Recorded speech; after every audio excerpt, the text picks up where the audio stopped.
You know, they pretty much determine the policies of the Federal Reserve. And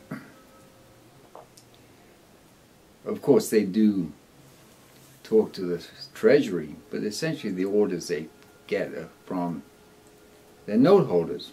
And the note holders get their orders from the secret brotherhoods as how to operate. I mean, Greenspan, when he was chairman of the Federal Reserve, he actually admitted, I'm just following orders. I mean, see, the point is that I'm trying to make here is that people look at Greenspan. I mean, I've read a bunch of stuff about all this Greenspan and Bernanke, who's the current chairman, and all these characters, as if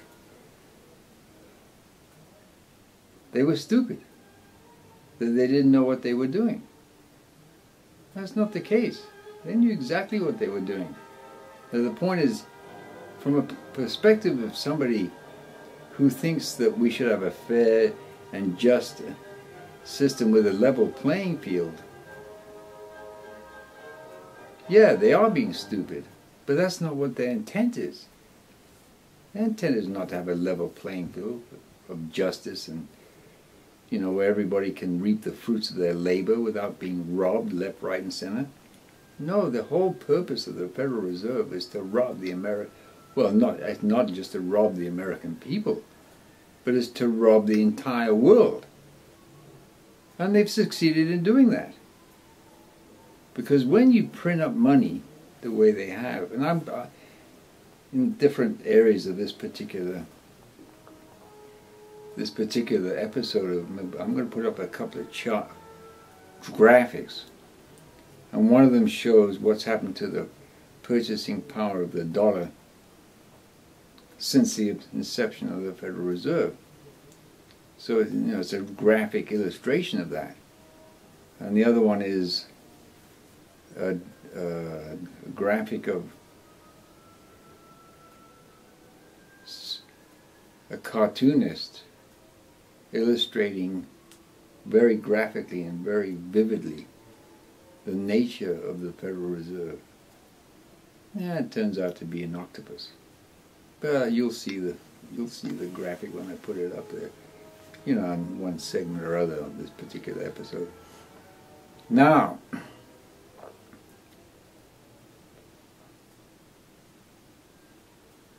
to illustrate what the Federal Reserve has done, there's two things about the printing of money.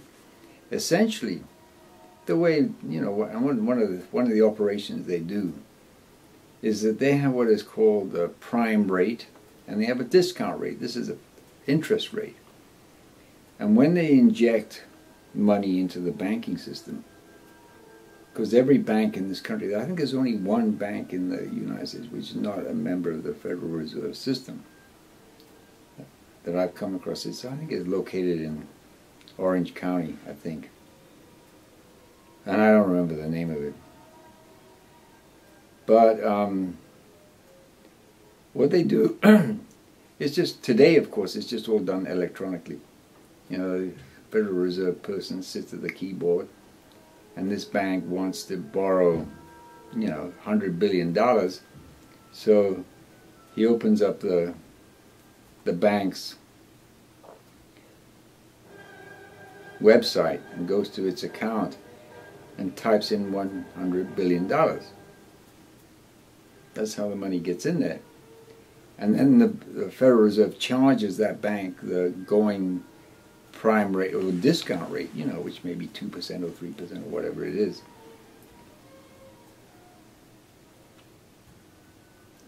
And it pockets that money. And it does this with countless banks all over the country. And it's been doing this since 1913.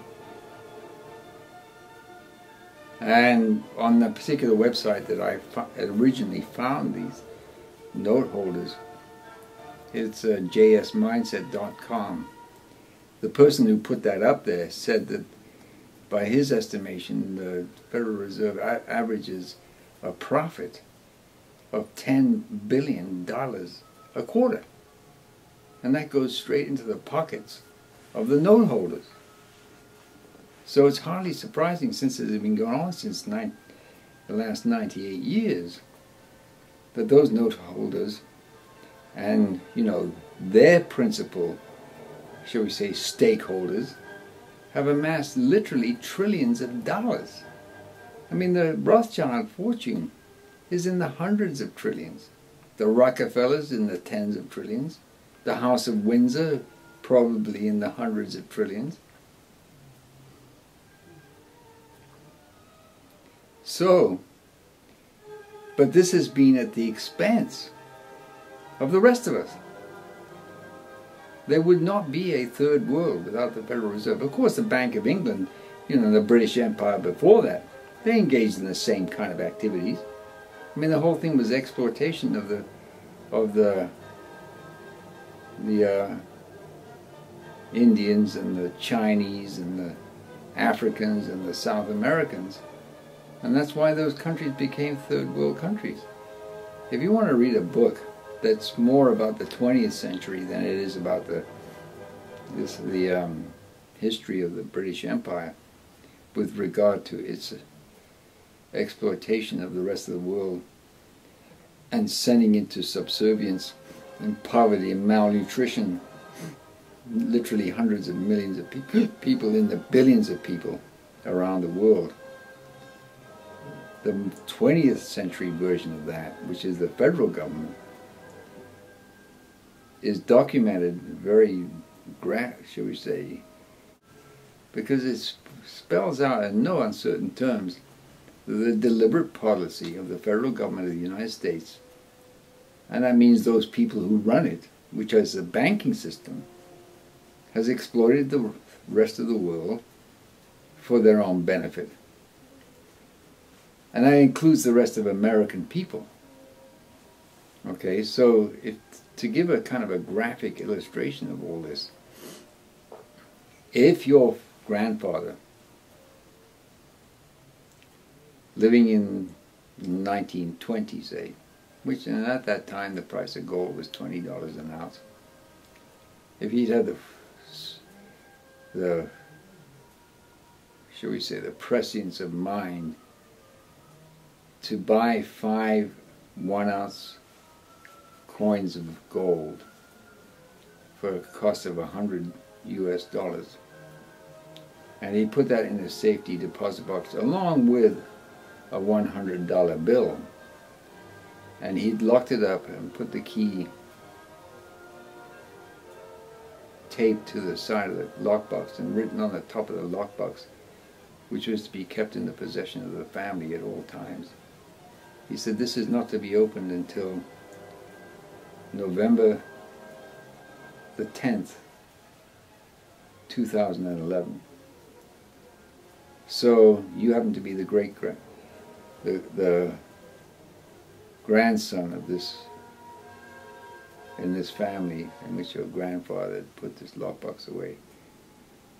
And the day is today, and you open it up, and there are 5 ounces of silver, I mean gold, and there's $100 bill.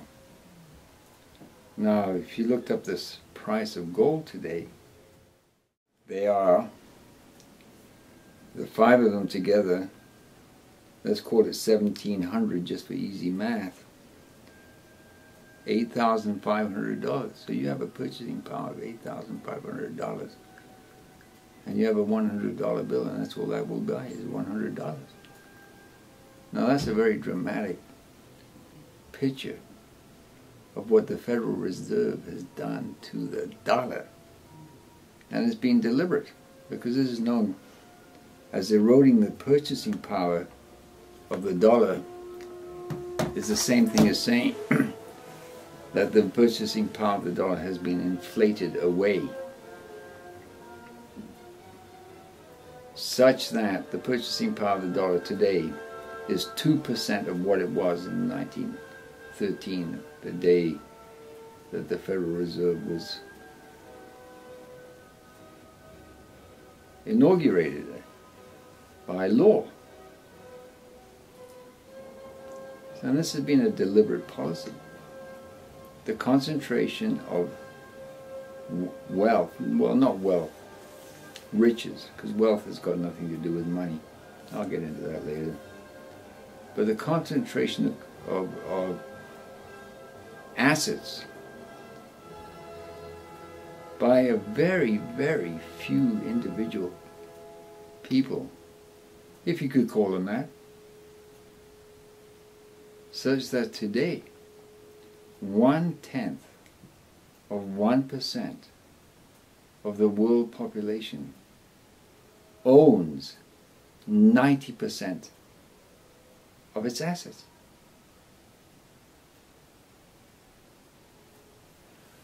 Now then, the other point that I want to make up before I close tonight, as it's getting time for me to finish this particular episode, is this corruption that's taking place, and that has been taking place for many decades. Not just in the United States, I mean in Britain and Italy and France and Germany, Saudi Arabia. I mean, it's just all over the world. It's because the money has been corrupted. That's why. And the money has been corrupted because this here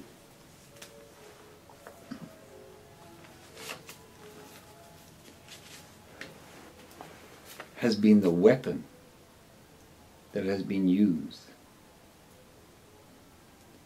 to have the whole financial, industrial economy under the control of maybe 100 people worldwide. And this has been designed to eviscerate you and me so that we become economic slaves of their economic slaves. So this is a battle, this is a war that has been going on for a long time. And I'll be going into more details about it later, future episodes. And you have to protect yourself. I have to protect myself. And we have to have a weapon with which to protect ourselves. And this weapon, there's two of them. As far as the money situation goes, it is gold and it is silver. Gold and silver are much more important than thinking about becoming rich. Nothing to do with that. That's incidental if it happens. No. Restoring gold and silver as the money alongside the dollar in the financial economic system is essential to restoring the rule of law. That's really what the most important thing to understand about owning gold and silver is.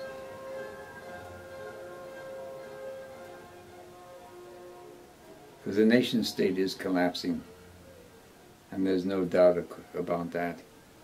It's falling apart at every nail. It's coming apart at every seam. And it is necessary that it does so. And it is inevitable.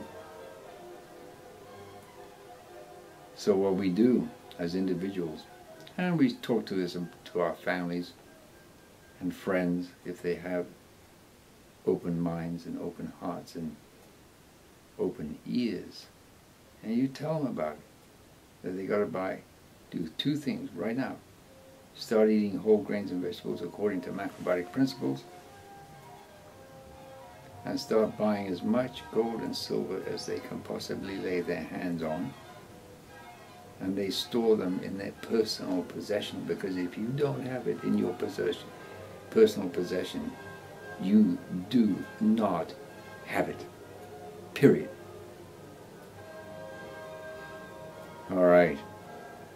On that note, I will close. But remember, we are in a war here, economic and spiritual war. And it's really important.